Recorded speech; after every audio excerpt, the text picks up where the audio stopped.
gonna throw. One-on-one, Davis has it.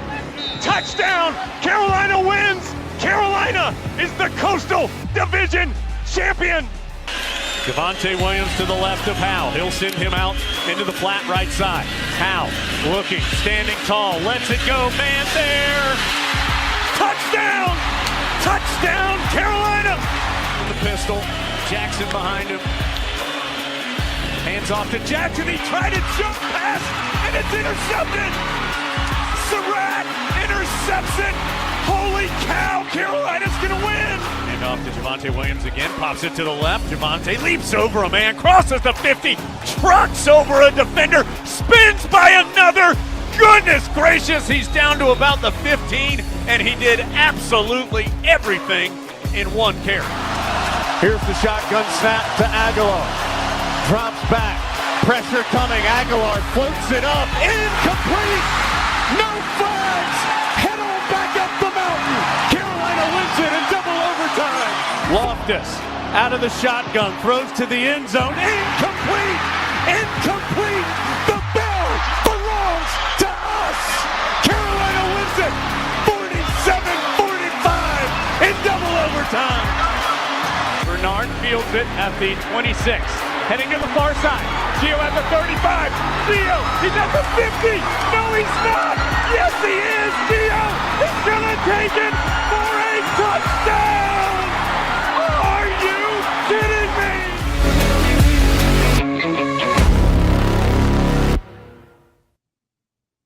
Hey guys, and welcome in to another edition of the Heel Tough Blog podcast. It's your host, Anthony Pagnotta, with you guys as always. And today, for the first time in a while, Zack Hubbard is alongside of us here for this edition of the podcast, which you know what that means. That means it's time to talk a little Tar Heel recruiting. And it is an exciting time around Tar Heel football, even though the Tar Heels 2025 signing class is a very, very small one at this moment. We're going to talk about the guys that Carolina does have. 9 of them have officially signed now after 2 guys decided to hold off until they were able to speak with new head coach Bill Belichick. Now those guys have signed on, so we're going to talk about all of those guys, our thoughts on them here today. And, of course, one other target that is being looked at right now in the 2025 class that Carolina could potentially look to add.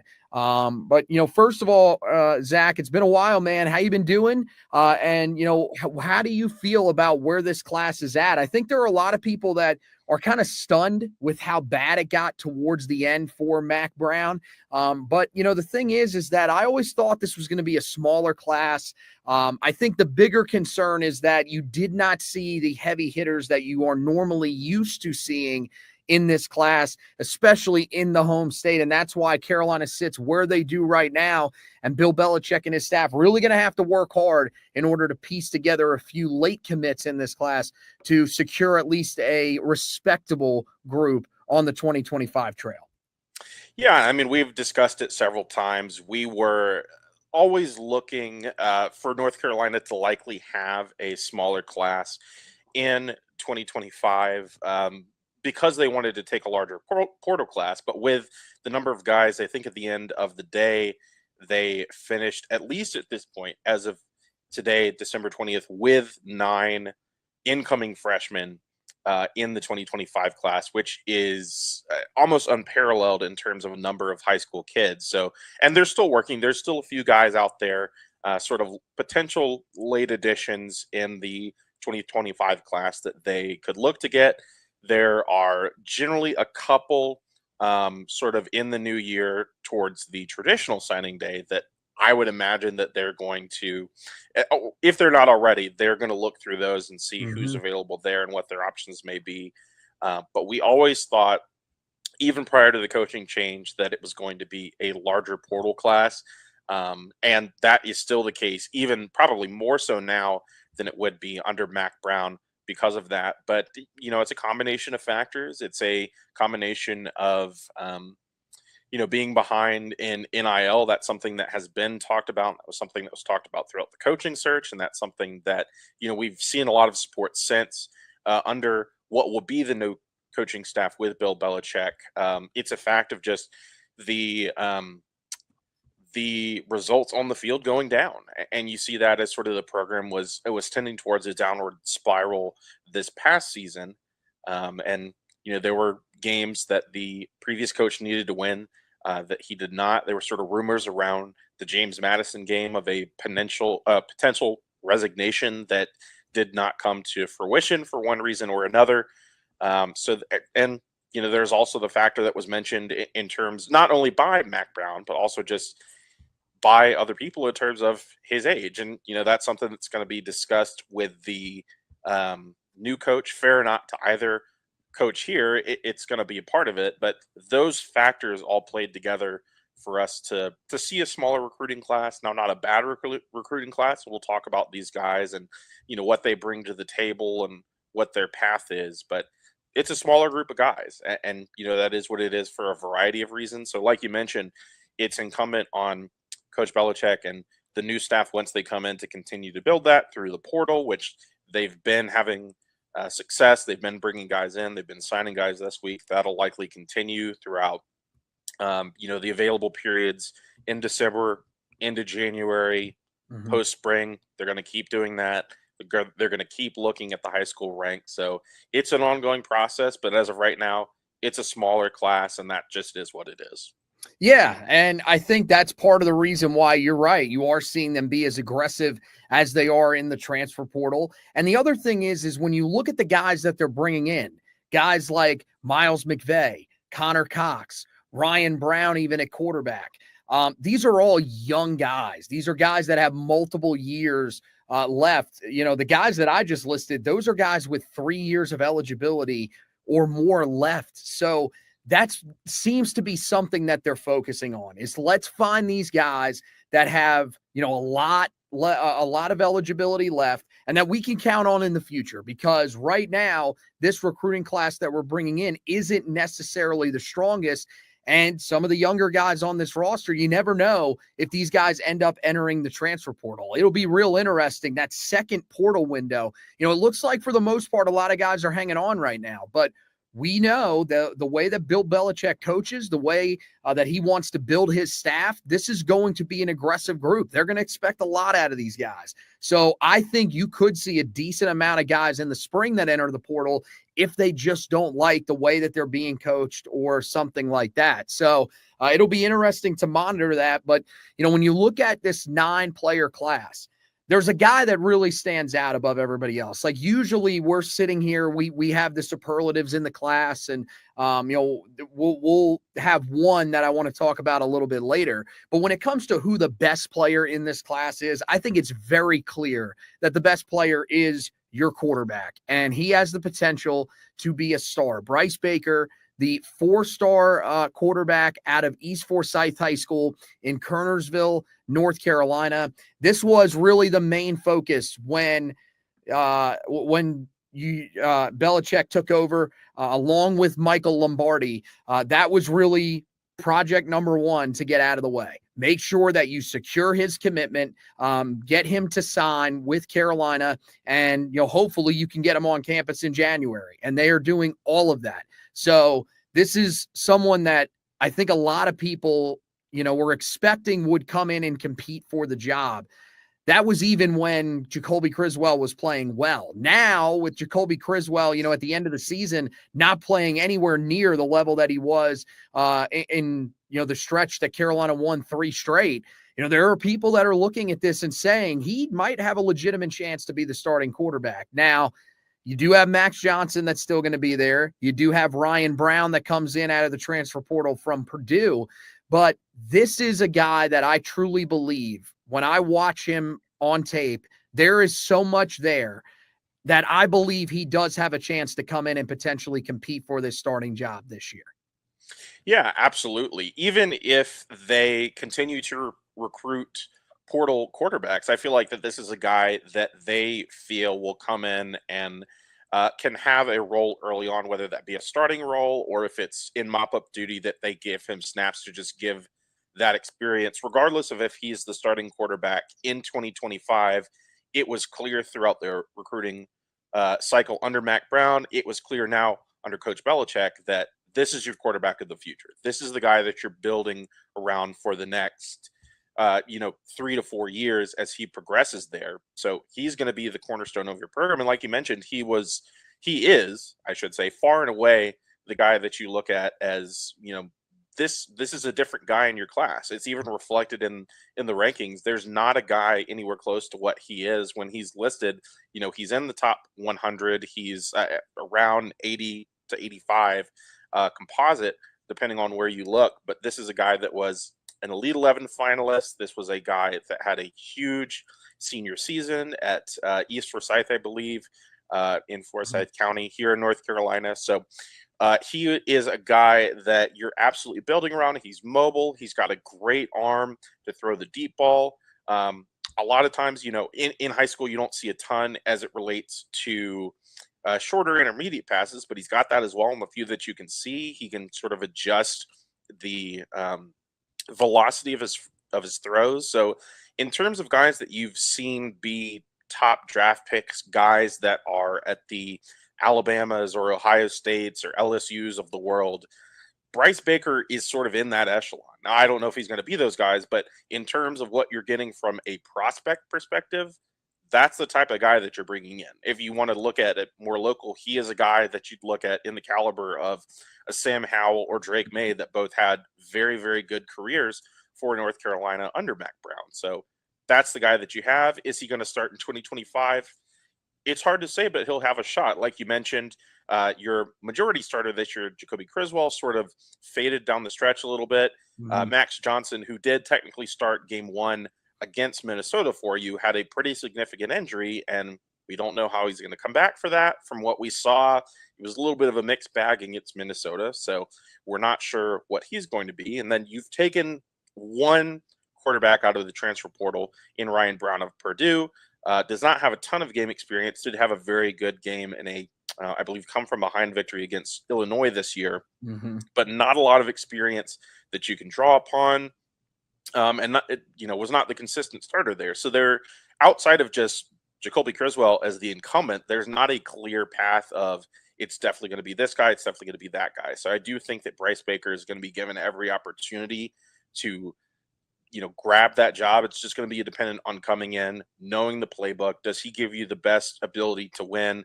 Does he make the least amount of mistakes? And it's very possible that that could be the case where he comes in and does those things and is able to take this job by the reins and be the starting quarterback as a true freshman. His ranks coming out here as he sort of climbed up the rankings, on 24/7 Sports, On3, all the different sites, they're lining up very similar to Sam Howell. And I think they're different types of quarterbacks. Don't get it wrong. I think Sam, we learned that he, as a short, stout quarterback, guy with a big arm. I think Bryce Baker, similar-ish arm strength. I think maybe a little bit less than some of these guys. But the thing is we've seen this year, there's arm strength, but then you have to have the deep accuracy with it. Because Jacoby Criswell's got as strong of an arm as just about anybody out there in college football. The problem is the accuracy was not there. And that was a big part of the reason why Carolina wasn't able to hit those explosive plays throughout the season. You had, some wide receivers that can, win downfield. But when you're not able to, when you're overthrowing them by 5-10 yards in certain circumstances, it's hard to really hit those explosives. So that's what I like about Baker. I took a trip. I saw him middle of the season. I put up a scouting report about him. And, when you go back and watch his highlight tape from his senior season, you see all of the same stuff. You see the arm strength. You see the accuracy. Probably one of the most accurate quarterbacks I've ever watched. Because he's just a guy that does a great job of anticipating where guys are going to be. I like the fact that he throws a soft, catchable ball. But, he could still zip it in there if he has to. But it's not a guy that's trying to show you just how strong his arm is. His guys are able to make easy catches. I love the way that he is able to lob the ball over defenders at times. There are a couple of clips of him in the red zone. the soft touch on the ball. And that's the same thing that you see on the deep throw. Honestly, the deep throw, he had one in the game that I went to against Ronald Reagan High that reminded me a lot of Russell Wilson in the way that he throws the deep ball, which is it's a long arching throw down the field, and it drops into guys. It's not one where it's on a rope down the field and it's really on the receivers to be able to catch a difficult ball. He does such a great job of just dropping it right into his receivers. So I like all of that. The running ability is there. It wasn't used really that much at the high school level, but we've heard that before. That was very similar stuff that we heard about Drake May coming out. When Drake needed to use his legs, he was able to. And Baker is a tremendous athlete. Like when he takes off and runs, he's picking up decent amount of yards. He doesn't look unnatural holding the football. He doesn't hold the ball loose. So those are the types of things that you're looking for. I think the question is he in a position to beat these guys out for the starting job? I think he's got a heck of a shot if this is the quarterback group. Now, as you mentioned, that's what this quarterback room looks like for now.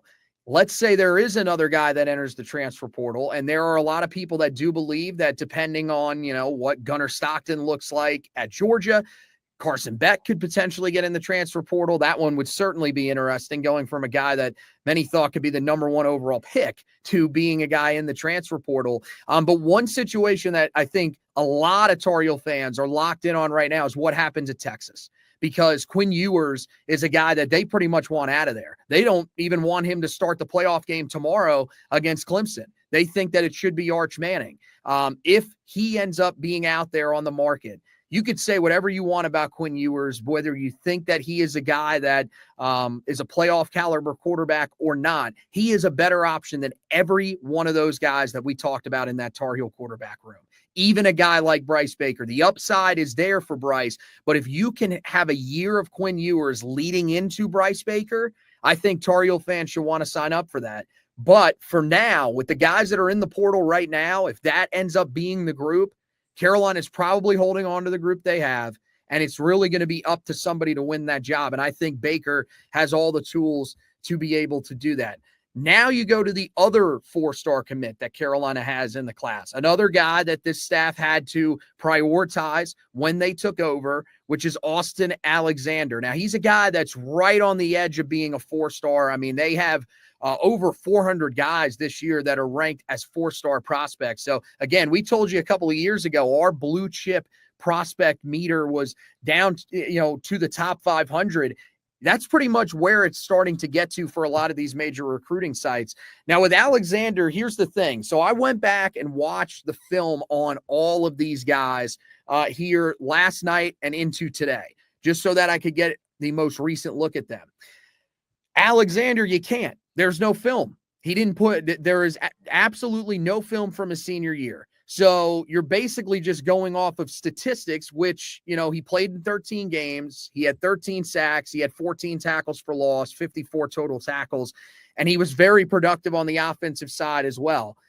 So again, what I ended up doing is just going back, watching his junior film to remember, some of the things that I really, really liked about him.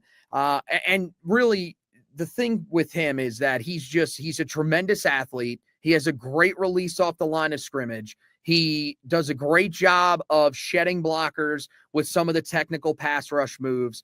And I think he's one that you think has a really strong upside. The other thing that you really like about him is one of the things that Mac Brown and his staff became very fascinated with was going out and finding these edge rushers that weighed 210 pounds, 215 pounds. Alexander's a guy that's in the 240s. So he's got some size already on him. They'll probably add a little bit more weight, but he's someone that if you wanted him to play a rotational role this year, the body size at least tells you that he would be able to do that.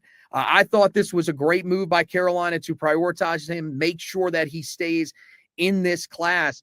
And the fact that they got him to sign on, I think, should give you a little bit of comfort at a position where Carolina is going to need some bodies starting this year.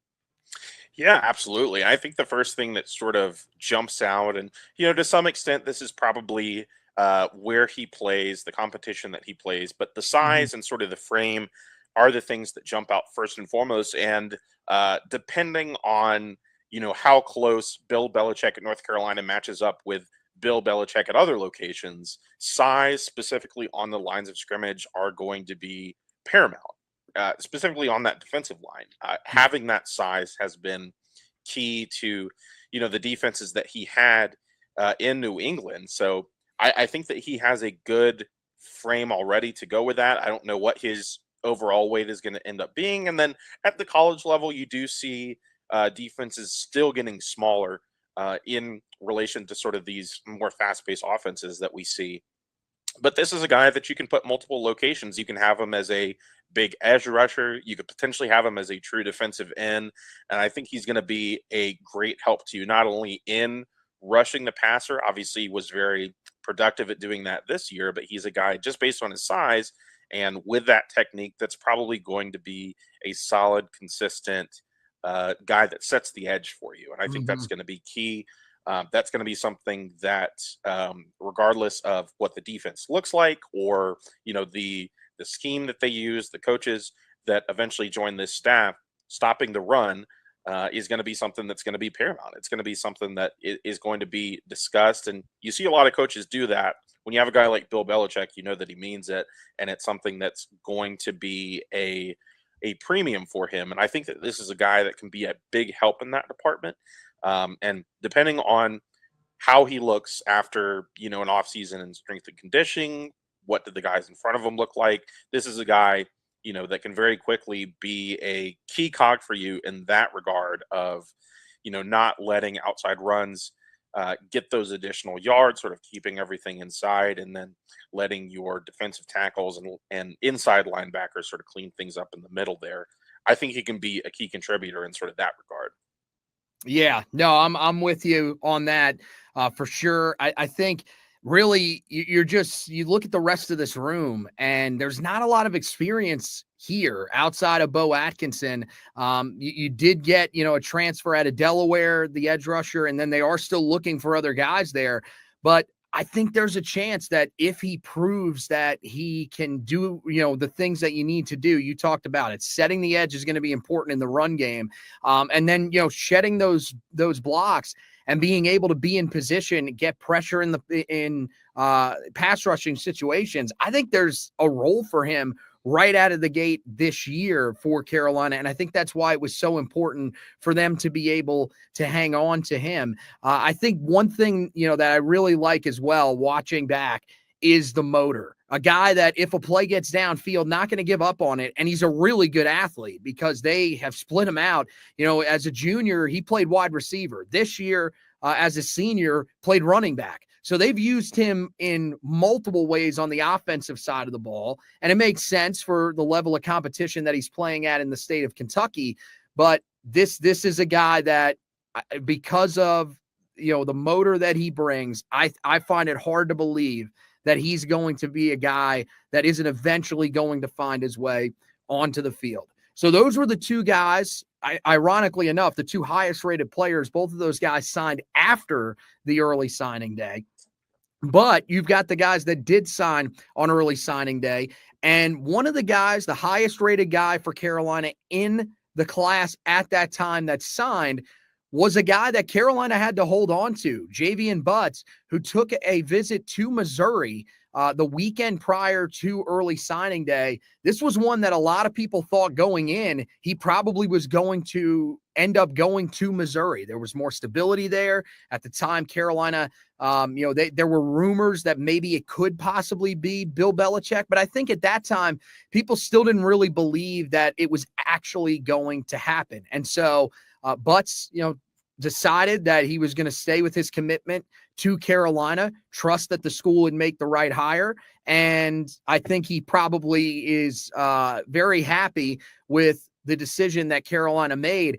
And Carolina should be happy as well, because now you've got a piece that's a very versatile fit in that defensive backfield. Carolina's in need of safety help. I mean, there's a lot of veteran guys that are in that room on this year's roster. And frankly, they just need as many guys as possible in that room, as many bites at the apple, because that safety spot has continued to be a disaster. It again this year cost Carolina in a bunch of different games.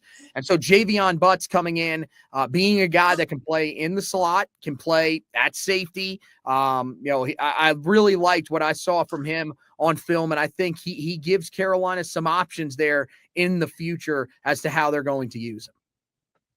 Yeah, absolutely. I think outside of Bryce Baker is sort of the headliner QB, keeping Javion Butts is one of the biggest wins for me in this class. I absolutely love what I see from him in terms of his film. Can sort of play multiple safety roles, is very comfortable coming up into the box and, getting physical, tackling a guy, lodging a ball loose. So he can play deep. But one of the things that, alongside, having size on the line of scrimmage, is you're going to see, or you're going to try to see, and that's going to be a huge point of emphasis, is physicality from your defensive backs. That's been a key as well to sort of what Bill Belichick has done, and just to good winning football overall forever. And this is a guy that you can see on film. He's going to bring that. He's a guy that is willing to do that from the defensive back position, and that is something that is not always at a premium, especially in sort of the modern game. So I think just that alone of sort of the willingness to get involved is going to be a huge factor for him. And in terms of his options of playing early, like you mentioned, this is a safety room that has a ton of sort of older guys that are now leaving the program. They're going to have some additional older guys probably next year, I believe, that are going to be out. So this is a room, specifically those two sort of deep safety spots are going to have openings, and they're going to have opportunities for young guys to get in the mix. And I think one of those could be Javion Butts, just from that mindset of coming things from a physical perspective. I think that depending on how they want to split their corners, whether it's boundary side, field side, or free safety, strong safety, I could see him getting in that mix early at strong safety, and potentially being maybe not a day one contributor, but towards the back half of the year, he could be a guy that turns it on for North Carolina and really starts to steal snaps from older guys and find his way into the rotation for the defensive backs. Yeah, definitely could see that. And I do think one of the things that you're going to see is more rotation from Bill Belichick.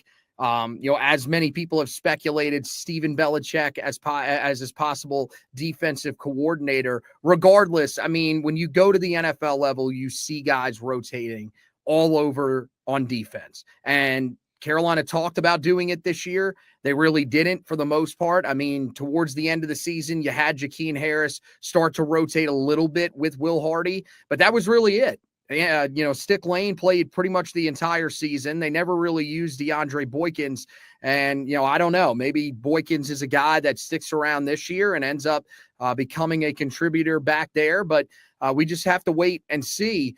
But outside of him and, maybe some portal additions back there, Carolina's going to be pretty young. They're going to have a lot of guys from last year's class that are going to be looked at that safety spot. So a lot of underclassmen. That's why, there probably is going to be some opportunity, at least as a rotational guy, for Javion Butts to get in there. The thing that I like the most about him when I turned on his film, love the speed. I mean, it shows up all over on his tape when he gets downhill to make plays.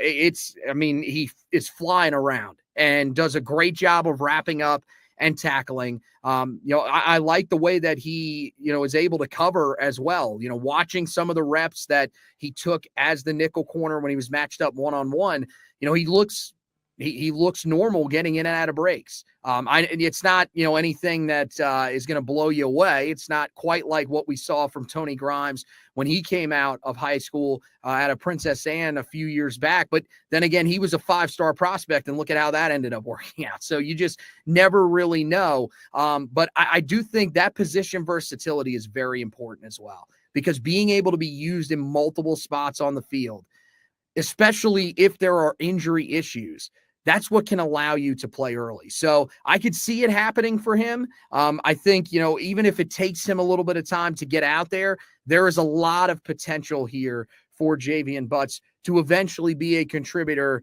for Carolina in that secondary. You move on to Byron Nelson, the interior offensive lineman out of Katy, Texas. So Carolina goes into the state of Texas, gets him. He's a guy that was committed to Carolina, never really looked anywhere else.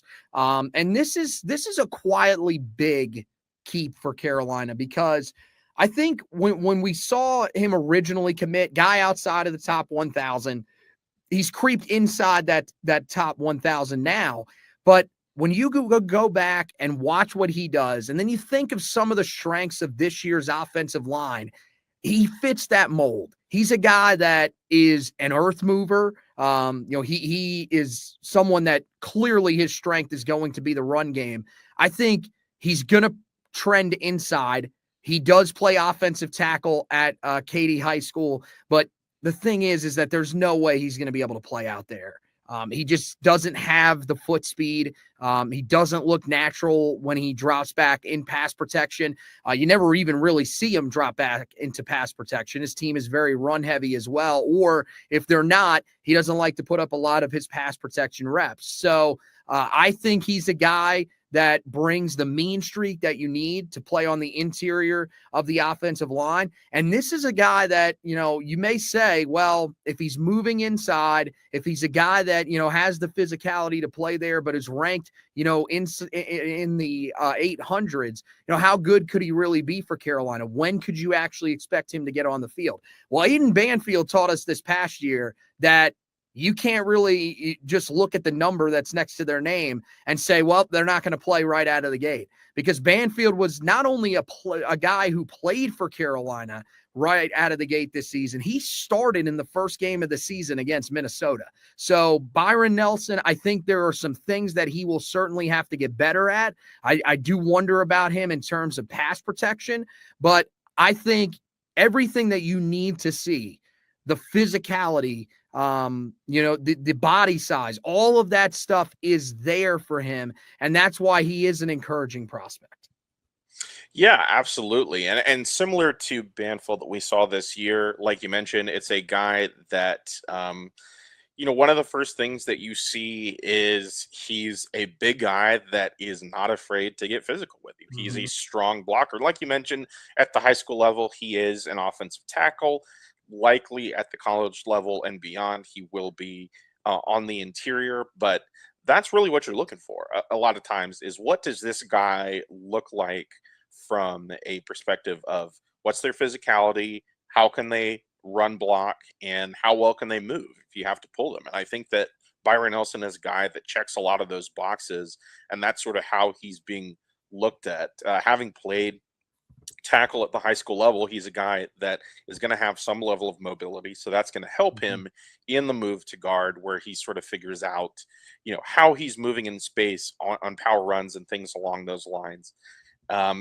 This is a guy that could play early, like you mentioned. It's going to be interesting to see, but just having that basis of wanting to be physical and being strong and playing at the school that he plays at that has a high level of competition in the state of Texas, I think that he is a guy that is going to be able to come in and at least have a role early, maybe not, starting similar to Aiden Banfield, but he's probably going to be a guy that's going to be in the mix with a lot of the older players that you have. You're bringing in guys in the portal, so they're going to be able to mentor him.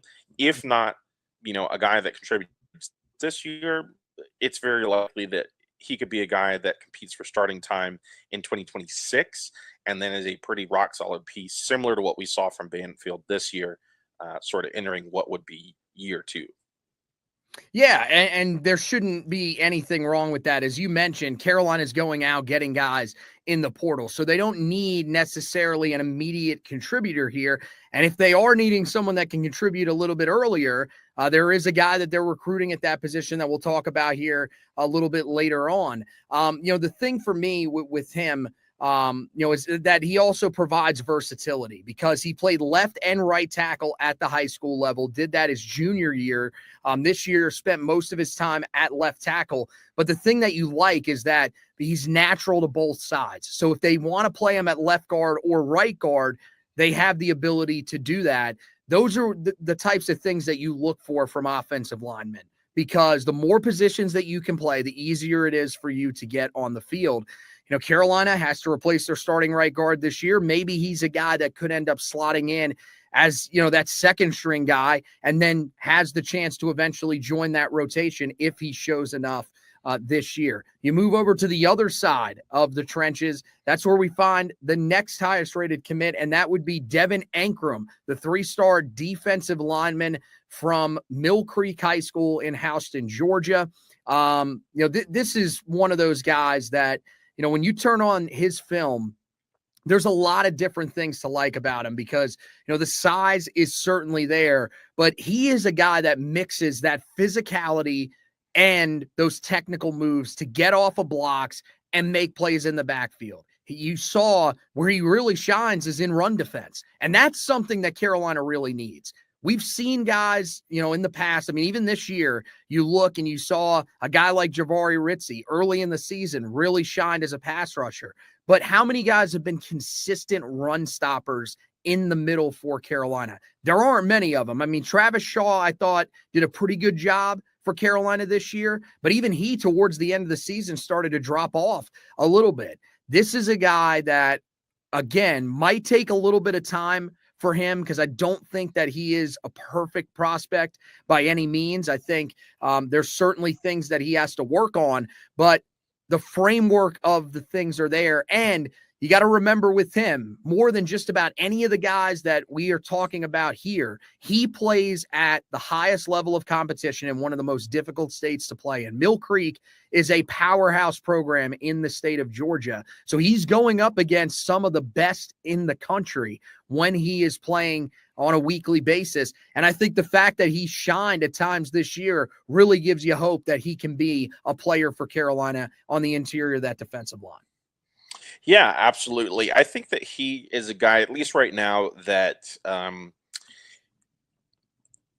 what I will say, and it's going to sound like a negative, he's not going to be a combine warrior. He's not a guy that the height, weight, speed, or bench press strength is going to be what carries him. But similar to a guy, a similar, I guess, profile, not necessarily in position, but just maybe a little bit under recruited that we saw out of high school in the butcher, as we call him, Kamen Rucker. Kamen Rucker, yeah.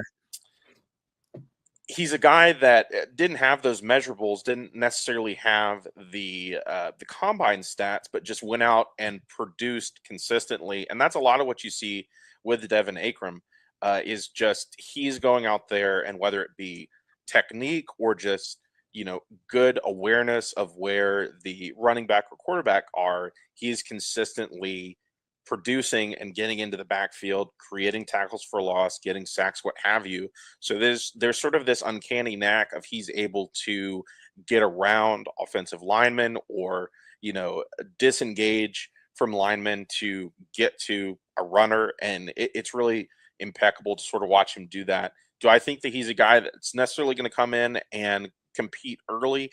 I don't know if that's the case necessarily, but again, this is a defensive line group, specifically that interior, that's lost a good number of guys from this past team. So similar to what we mentioned with Javion Butts, there are going to be spots on this roster that are up for grabs. And I mean, you've brought in, at least a transfer portal guy in CJ Mims for that interior.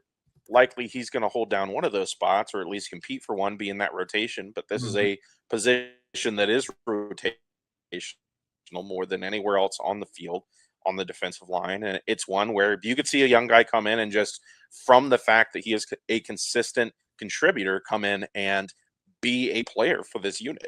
Similar to Javion Bell, just that ability to come in and play smart and have consistency and produce to do your job, which is often sort of the calling card or mantra for Bill Belichick teams. I think that he's a guy that, just based on that, could be a guy that plays earlier than some in this unit.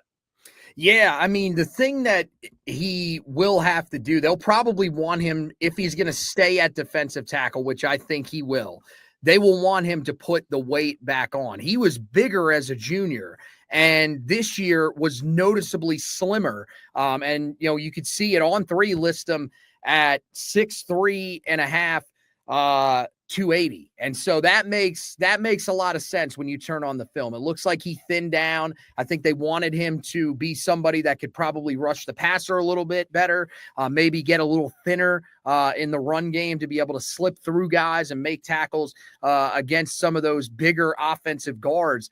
But I think they'll probably want him to add that weight when he gets back. That's probably the thing that will hold him back just a little bit, like you were mentioning.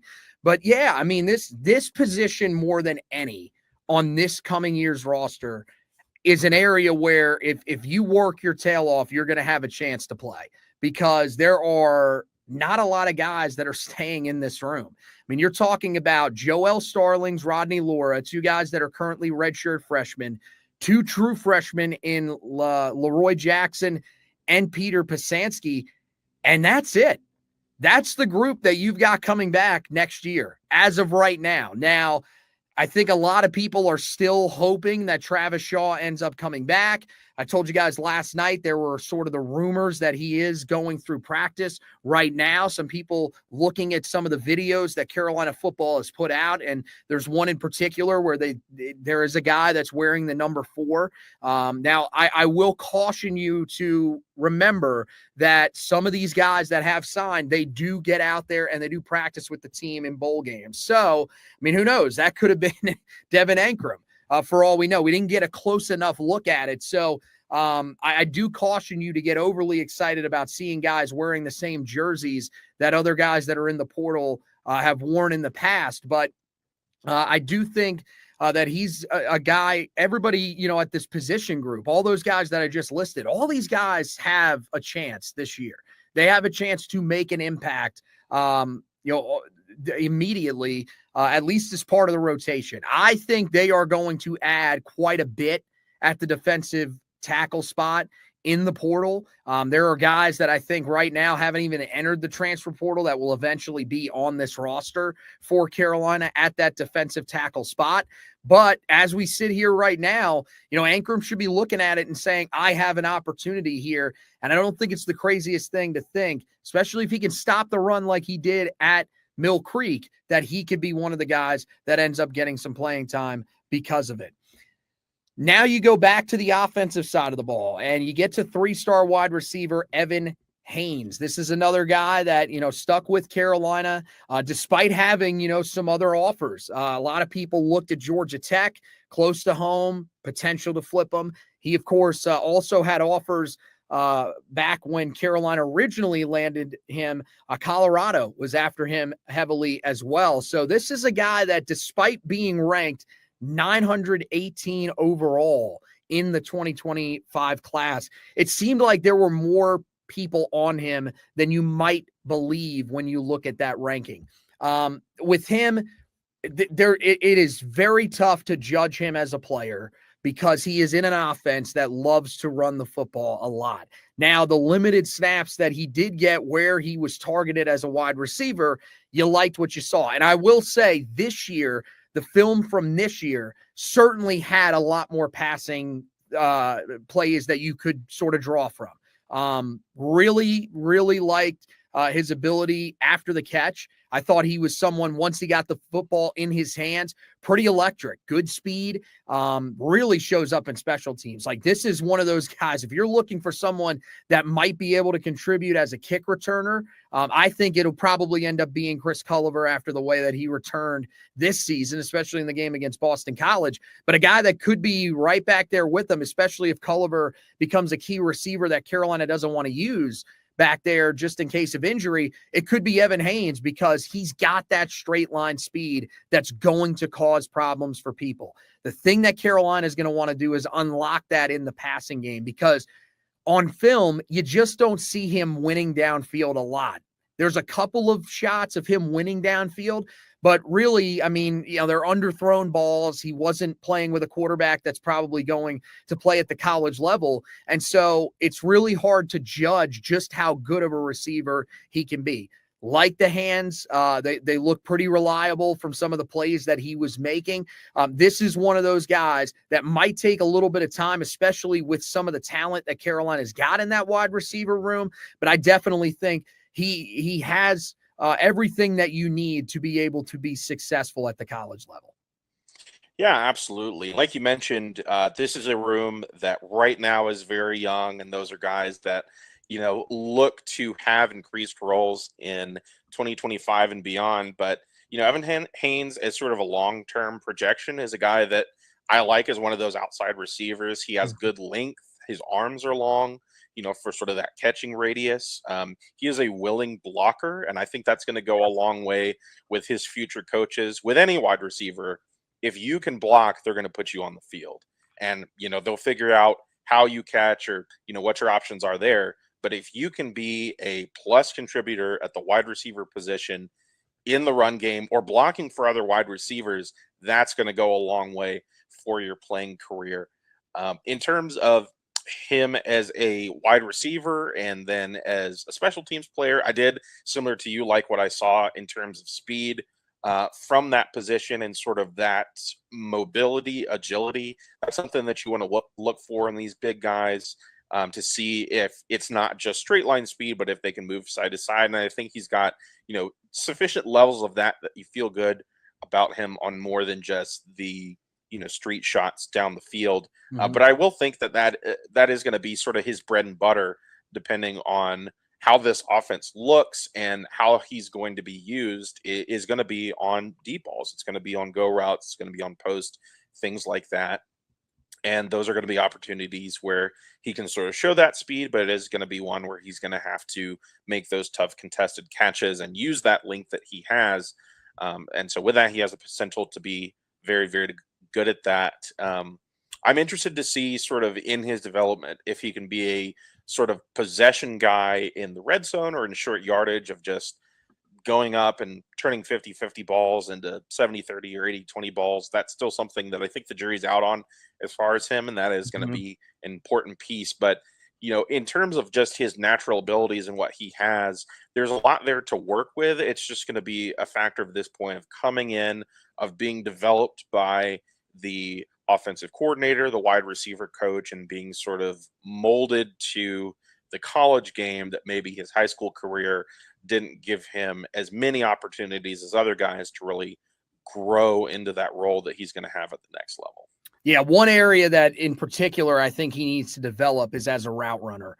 You could see some of the sloppiness, rounding off routes, definitely, just with the natural separation, not running them nearly as hard as you're going to have to run them at the college level with defensive backs that are going to be able to close the gap a lot quicker, make plays on the football. So that's one area that I think certainly the staff will be working on him with. But look, this is a room that, yes, there are a lot of young guys here. There are guys that we really like that, coming out of high school, we thought had a lot of potential, but there's not a lot of production there. So you never really know where the opportunities are going to be. And if he comes in, if he can prove himself to be someone that, really deserved more opportunities at the high school level, you never know. He could certainly appear in that rotation at wide receiver.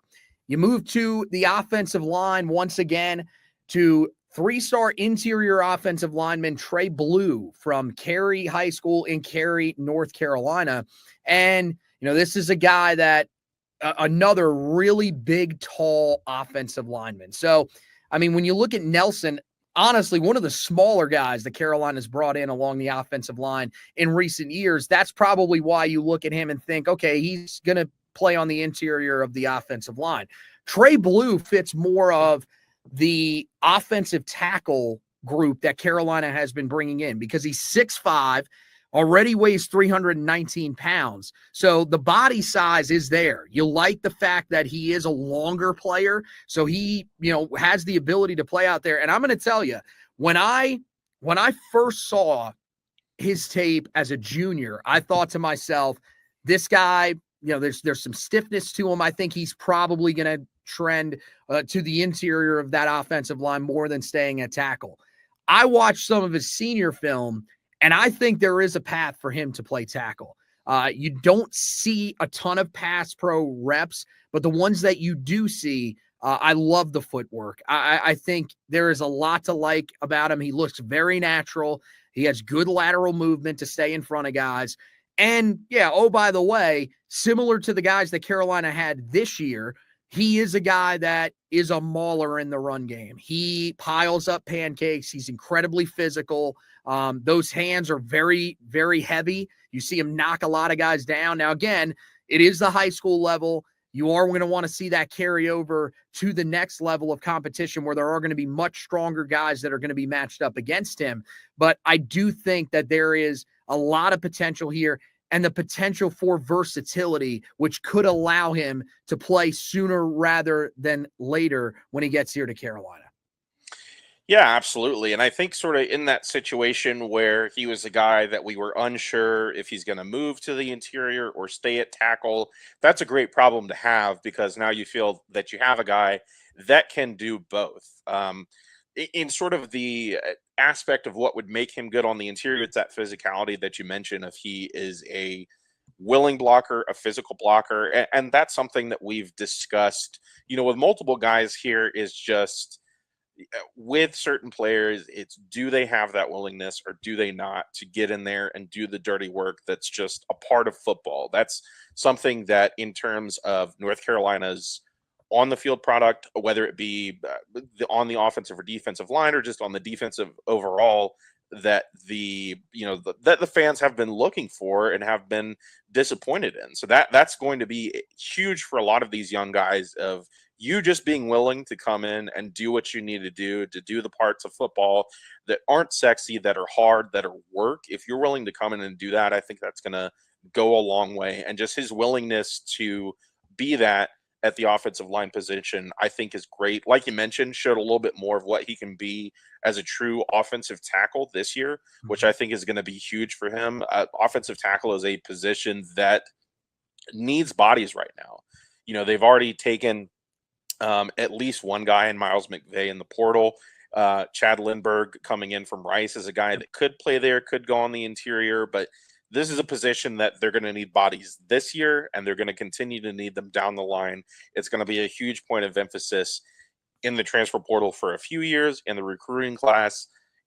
It's an issue everywhere. Offensive tackle is now one of the hardest positions anywhere to find guys that have the necessary size, athleticism, speed to play the position. So, a guy like this that can do both, I think is a good asset to have. And he's going to be in the mix simply because there are not enough bodies at the position right now that you're not going to have him at least probably in the two deep somewhere along that sort of those offensive tackle positions. We'll see how it ends up, but I think he's a guy that's going to be sort of thrown into the mix early, and we'll see what that ends up being. If that's starting, I wouldn't necessarily project that, but is he a guy that's going to be in your two deep, which those guys end up playing more often than not, whether it's some snaps a game, whether it's just on second team, whatever it is, he's going to be a guy that's likely going to have to contribute there very early, whether that be this year or next year. Yeah, I mean, it's certainly possible. I mean, I think it depends sort of where they end up playing certain guys. As you mentioned, Chad Lindbergh, I think, is the biggest sort of question mark that determines whether or not Trey Blue is in the two deep. And maybe, there's also a chance that he is. I mean, hell, you look at this past year, man, Johnny Norwood ended up making his way into the two deep at right tackle because of how well he played in the spring. But I mean, to your point, Carolina lost a lot of guys at that offensive tackle position here, just in this offseason. A couple of guys to the transfer portal and Howard Sampson and Eli Sutton. Same thing with Andrew Rosinski, another guy that Carolina looked at last year as someone that could play there, also could play center for him. He ended up leaving in the portal. And so with those guys gone, there is opportunity here for him to step up. And yeah, I feel more confident with what I saw from his senior year that he can be a factor there, at least, in spring. They might try him out there, and then, they could potentially move him inside if they are concerned with what they see. You move on to Damon June Jr., another guy. All these guys, by the way, ranked inside of the top 1,000. A lot of them started outside and sort of trended up as the season went along. Now, this guy, I got to tell you, this guy, I think he should probably be higher than he is ranked. According to 24/7 Sports Composite, they have him as the number 975 overall player in this class. He was unbelievably productive this year. And look, Jacksonville High School is a 3A school. More than ever in the state of North Carolina, the 4A classification is the strongest, and then there is a drop-off. There is no question about that. But this dude was simply dominating games the way that you need to if you're at a smaller school. And I really liked everything that I saw from him. First of all, Carolina has said these last few years they are looking for north-south runners. They want guys that can make plays on the edge as well, but they are looking for guys that know when you take the football, your goal is to get downhill and get as many yards as possible. That's the way that June plays. And he's a guy that's built pretty well. I like, the way that he is built up top, because that allows him to run through guys. Now, he doesn't have to do it as often as, let's say, you go back, watch the film of Amari and Hampton in high school. Hampton was a guy that sort of seeked out that contact.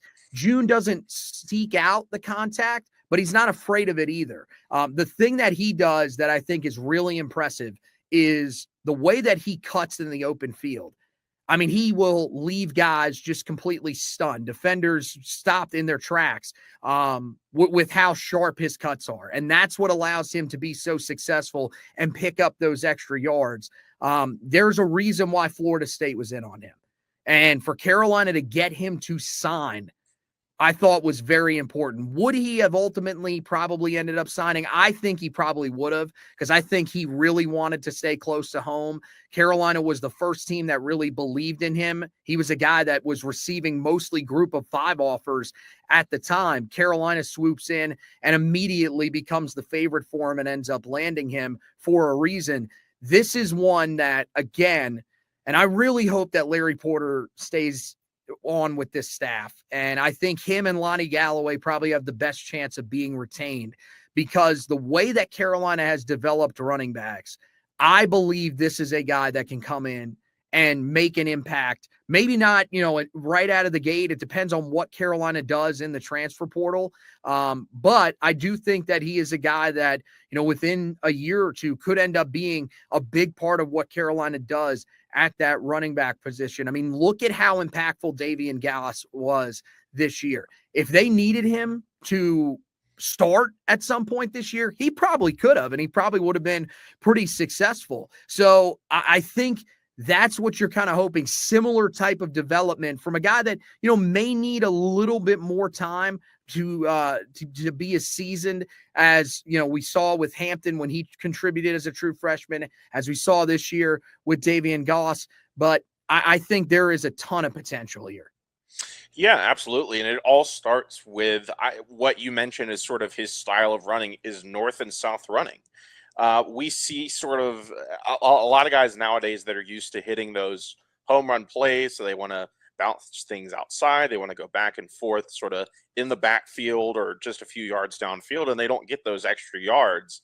That's not a problem with June here. He is a guy that is always looking to go forward, even though he has that agility that you mentioned to make guys miss. But he's a guy that is trying to go forward and understands the importance of those extra yards, and that, not every run is going to be a 60-yard touchdown throughout your career as a running back, you're going to have to consistently figure out ways to turn 2 to 3 yards into 4, 5, and 6 yards. That's something that we saw from a guy like Amari and Hampton. That's something that we've seen in the past from guys like Javonte Williams. It's been a big thing and a big part of why running backs at North Carolina have been able to be productive and successful is their ability to just continuously stack these successful runs. And I think that's something that he can do very well. Not necessarily a guy like Amari and Hampton or other guys that we've seen where, there's sort of this top end speed that sort of separates them. So that is something that you could look at an issue right now, but just the consistency of doing what you're asked to do, of picking up those yards. And like you mentioned, he's not a guy that necessarily initiates contact, but he was a guy that didn't really seem to have an issue with it. That was more of what I saw of it was I'm not bothered with you. You're not going to tackle me. I'm going to keep going as opposed to Amari and Hampton that sort of sought out those opportunities. And that's perfectly fine. If they're not making the tackle, how you do it doesn't matter, but he's a guy that sort of eliminated defenders, kept on going, kept on, chugging, finding the lane. And I think that's going to be key as, he's coming in as a guy that knows what he needs to do at the position. With any running back that comes in, it's going to be a question of how can they pass block in the pass game. That's going to be key for what their playing times ends up being. But similar to offensive tackle, running back is a room that is, to use a word, sparse right now. And whether it's, certainly it's going to be Davion Gauss in the mix, likely going to be someone in the transfer portal that we see. There's going to be reps that can be distributed here.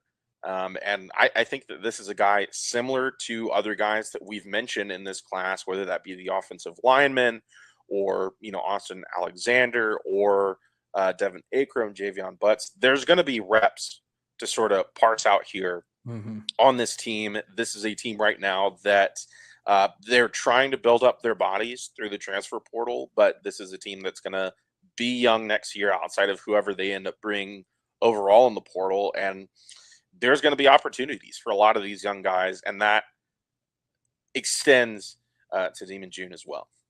Yeah, the thing that's crazy is that right now where you sit, Carolina has 2 guys that are guaranteed to be on the roster at running back next year. Davion Goss, and that's if he doesn't enter the transfer. There's always a chance that he could still enter the transfer portal. And Charleston French, the JUCO guy from last year that came in. We saw him sparingly in some late game situations. That's it. That's all you got.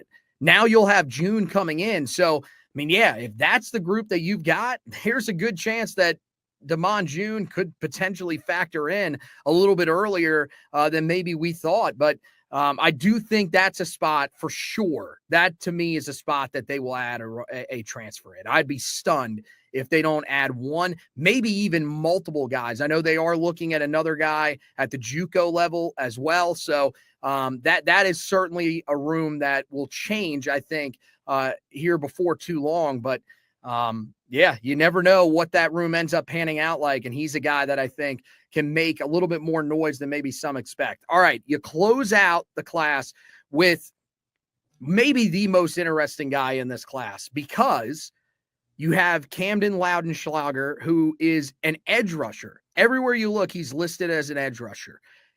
Me going in, having not seen his senior tape, which was posted here just recently, go in, watch it.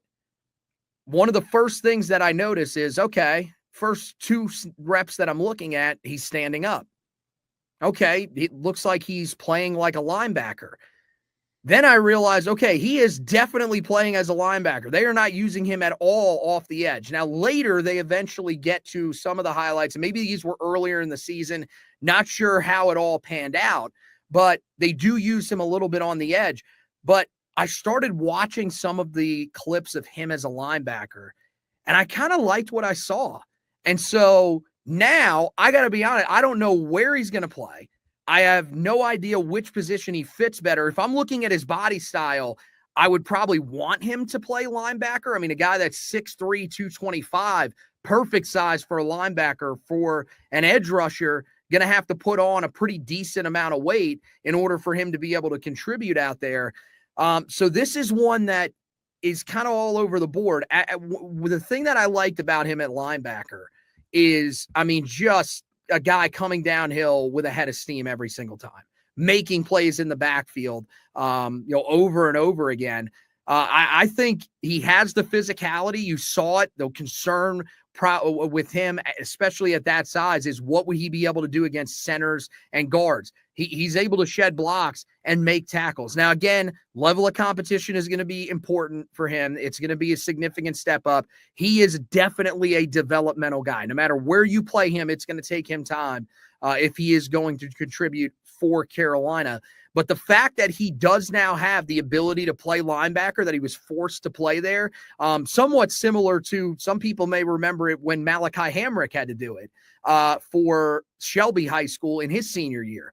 I think this could only help him because, especially you talk another room, that linebacker room, the depth there is not great. They don't bring in another off-ball linebacker in this class. The guy that they had, Anthony Crua, ended up decommitting and going to Georgia. So I really like the fact that we got a little surprise there. This is a guy that can play a little bit of linebacker, and I think it creates, an opportunity for him that before his senior year, he probably wasn't going to have with Carolina. Yeah, absolutely. And it gives him, as sort of the last guy we talk about, a Swiss Army knife feel that I think is valuable to a lot of teams and is valuable to a Bill Belichick defense in particular. I mean, you saw a lot of guys sort of in that defense and in other defenses like that had sort of this multifaceted linebacker role where they were guys that could drop into coverage but could also rush off the edge, and that sort of matches what we see on the film. Like you mentioned, junior year was really a either in a 3-point or 2-point stance on the edge, rushing the passer as an edge rusher. So, going into this year and sort of watching his film when he committed, that's who we thought he was. That's who I thought he was that he's an edge rusher. He's sort of that mold of the 210, 220 guys that we've seen in the past. But with this new film, you see a little bit more of what he can do, not only rushing off the edge, but you see a lot of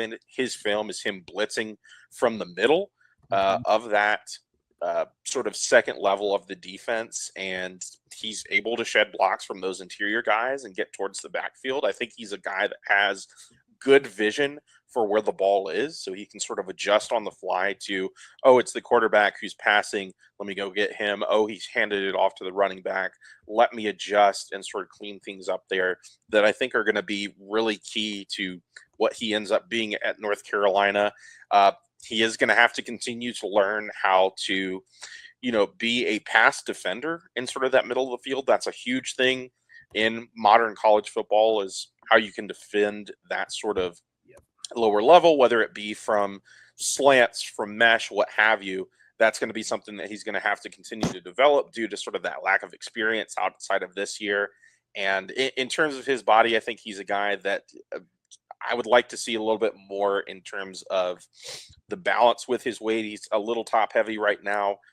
So I think I want to see him be a little more balanced in his approach. That's just going to be getting in strength and conditioning and figuring out how do you want to use him? How do you want to have him set up from that perspective? But he's really interesting, like you mentioned, of just here's a guy that you see do multiple different things at the high school level. Those guys are guys that added experience is only going to make them better at either position wherever he ends up. And for the time being, it could be a guy that, starts at one position and goes to the other, or vice versa. And I think that's always a good guy to have just in your defense overall. And it's one that I'm intrigued at. I don't necessarily know if he's going to be a guy that plays early on, but just having that option and sort of figuring out where he fits, it's definitely an interesting chess piece for this defense to have. Yeah. Biggest challenge, like you mentioned, is him in coverage. He had one clip of him dropping back into coverage, and he comes away with an interception, but it was because the ball got tipped. He is stiff, is putting it lightly. there is going to be a lot of work that will have to be done if he's going to stay at linebacker. And that's the thing. Maybe he ends up going back to edge rusher because there are some things that you like there. Good speed off the edge, does a good job of shedding the blocks, with offensive tackles. And I think one thing that you really like about the move to linebacker is it kind of gave him no choice but to be more physical, because he was a guy that as a junior, because of how he was built, he relied on a lot of technical moves and his speed to win off the edge. And it worked. And you see it even in some of the reps that he took this year at edge rusher. But having to learn, I have to become more physical if I'm going to play in the middle, I think serves him well. And maybe, he does end up there at the edge rusher spot. But I like the fact that, there is some versatility. He can be used in multiple rooms for Carolina, and it gives him a chance to get on the field, earlier than he would if he was only stuck at one position. So we'll see what Carolina ultimately does with him. And this class, those small, very intriguing class for Carolina. Now, want to touch really quickly on the two guys that we know that Carolina does have connections to. The one of these guys I don't know a whole lot about, honestly. It was just put on my radar actually earlier today. I didn't get a chance to look at him, but certainly someone that we'll talk about a little bit more, especially if Carolina is able to get him on campus. But the guy that Carolina already has gotten on campus is 2025 four-star interior offensive lineman Justin Hasenhüttl. He's a guy that, as you can probably tell by his last name, he is from Germany. He came over and played for Rayboon Gap High School this year. And Rayboon Gap, one of the best places that you could go on the East Coast at this point. Like, not quite IMG Academy, but it's a program that it plays a lot of big time schools. This year in particular, they took a significant step up, traveling to the Baylor School up there in Knoxville, traveling to New Orleans to play one of the schools down there that was a powerhouse. So this is a guy that has experience playing against some high level competition. Now, one of the guys when I was looking up how to pronounce his name, I saw a video from Cooper Petagania of 24/7 Sports, who was talking about him and how he was a boom or bust prospect that Georgia Tech had at the time in their recruiting class. There were some concerns with him. The thing that was pointed out was his injury history is certainly something that stands out. So definitely worth noting. But when I turned on the film and I watched him, I was incredibly impressed with him. He's a guy that fits what you need on the interior of your offensive line. Incredibly physical, despite not being nearly as big as, let's say, a Byron Nelson or even a Trey Blue. He handled his own on the inside against some really talented defensive linemen. This is one of those guys that you really love the fact that he held off and decided that he, was going to think things through. He ends up decommitting from Georgia Tech. And, then it seems like almost immediately, and it made sense because he took a visit there at the end of the regular season to California. The Cal Bears then become the heavy favorite for him. That was before Carolina made the hire of Bill Belichick, though. And it seems like Michael Lombardi and the personnel staff said, no, this is a guy that we need to be in on. And Carolina ends up getting in contact with him. Immediately, that contact is, reciprocated, and they get a visit scheduled. He was on campus earlier this week, and now it looks like Carolina is in a pretty decent spot to be able to land him. So, again, there's not a lot of big names out there, but, Zach, this is certainly one that Carolina wants in this class and would be a very nice addition for a class that currently lacks bodies, but more importantly, really lacks that high-end talent that Carolina is looking for.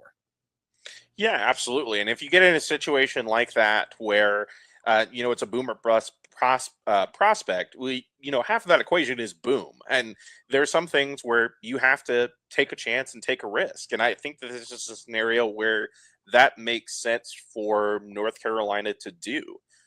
Like we've mentioned, they need bodies. They need bodies on the offensive and defensive lines specifically. And that's one of the first things that they very publicly mentioned, specifically from new general manager Lombardi, is they have to build this team inside out. They have to build from the line of scrimmage out and figure out what that is first and foremost. And not only are they trying to do that, but those are some of the positions, whether it be graduation, entering the NFL, the transfer portal, that were hit the hardest of what this roster was last year. So, really anything that they can add at this point from the high school ranks, from the transfer portal, they're going to be looking at it. And I think this guy is is a 4-star prospect, a former Georgia Tech, lean. Brent Key, the head coach at Georgia Tech, former O-line coach. He's a guy that his evaluations I tend to trust. So I like what I see out of that. I think it's a good opportunity for North Carolina to pursue this, and we'll see how it ends up ultimately. Yeah, and then the other name to keep an eye on is, interestingly enough, one of his teammates, Terry Nwabusi Ezeala. That's what I'm going to go with. I hope I didn't butcher that name.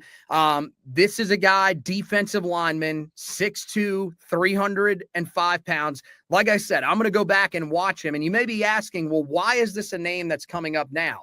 The reason it's coming up is because he was a guy that was at one time committed to Wake Forest and now is back on the board. And I mean, I think there's a good chance that Carolina could end up landing him. Now, the thing is that this was a guy that decommitted long before they got the news that Dave Clawson was going to step aside. So I do think that this is someone that is certainly worth watching here over the next couple of weeks. Can Carolina reel him in? As of right now, I don't know if there is anybody else that's really competing for him, but I do think that this is certainly someone that Carolina would value. More help on the interior of that defensive line, which right now is incredibly thin. So make sure that you keep an eye on him. We will do our best to keep you updated on anything else that goes on in the transfer or on the recruiting trail, but also in the transfer portal on the website, HeelToughBlog.com. Guys, make sure you head over there, check all of that stuff out. Even while we were recording, Carolina lands another transfer in the out of the portal.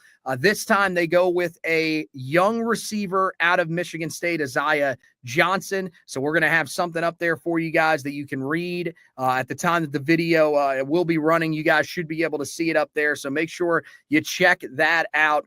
We would greatly appreciate that. And all the guys that have committed, Carolina, they landed 5 guys last night, including Chad Lindbergh late in the night. You may have missed that, so make sure you go back and check that out. And during this time, with all the news that's coming out around Tar Heel football, make sure that you're checking that website every single day. One of the best ways to be able to not miss any of the news is to go to the Heel Tough Blog Twitter page, follow the page, and then turn on the notifications so that anytime there is news, it will pop up right on your phone. So yeah, it's been crazy with all the stuff going on with Bill Belichick coming in, the transfer portal, recruiting. He still has to put together a staff. So this is not ending anytime soon, guys. You want to be locked in on it. Basketball side of things, Carolina with a crucial game tomorrow against UCLA. Josh is going to have you covered with a preview and a recap of that game. Make sure you keep an eye out for that. And we've already got the preview up for you guys when it comes to the Four Corners podcast. So make sure you are checking that out wherever you get your podcast. And while you're there, make sure that you subscribe to the podcast. Same thing for the Heel Tough Blog podcast. We would greatly appreciate it. So that wraps it up for this edition of the show. Want to thank Zack for hosting with me. Want to thank you guys for watching and listening. And as always, go Tar Heels.